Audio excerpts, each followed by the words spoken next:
We say that St. Peter's Prep is a Jesuit Catholic college preparatory school. A lot of that is self-evident, the college preparatory part, the Catholic part. The Jesuit part is a bit of a mystery, but it's part of a rich tradition. It goes back 450 years, and it's an international network of 500 secondary schools throughout the world. St. Peter's Prep has been doing this here in Jersey City since 1872. So for the boys, we say we like them to be men of conscience, competence, and compassion and commitment. And we try to instill in them that sense of awareness of the needs of others. The most valuable part about it is being surrounded by people who may not all be Catholic per se. We have Jewish people here, I'm Baptist, right? And that diversity of faith isn't so much a challenge as it is an invitation to explore other people's ideologies. Are people going to single us out? Are people going to say, oh, they're not Catholic? And Tricia, just walk up, put your hands across your chest, and you'll get a blessing. And as soon as I got that blessing, I knew that my children and my family would be accepted here. Honestly, my boys made the decision. They came here, they went to the HAP program, they came to the open houses, and they both said to me, this is where we want to go.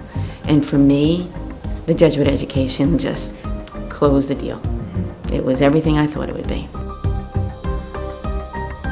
During my time as a prep student, it was the first time I really was asked to reflect on who I was in the world, who God was for me, and how I needed to integrate that into my life, and not a small part of my life that began and ended with masses or on retreats, but rather this was part of my everyday life and really needed to affect what I did with my life.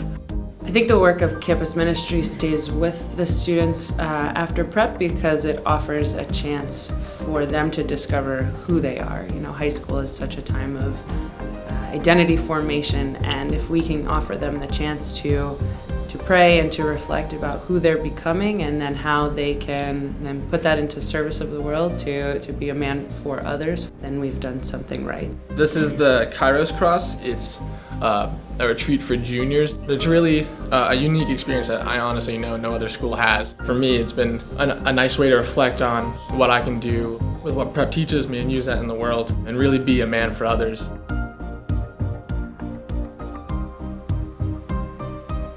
One of my very favorite Jesuit quotes is taken from Father Peter Hans Kolbenbach, who is the Superior General of the Jesuits. And he said, the measure of a Jesuit education is not what our students do, but who they become. You know, we say it's not prep for 4 years, it's prep for life. And that's how I think that foundation is built in campus ministry. You know, we're not just focused on what they do while they're here, but rather how that's going to affect the person that they become. Wherever I go to college, even though I may not be Catholic or a Jesuit per se, one part of the Jesuit identity I'll take with me is the idea that reflection is essential, no matter how many things you're involved in, right? Because it really gives you the power to learn from what you've done and to think about where you're going.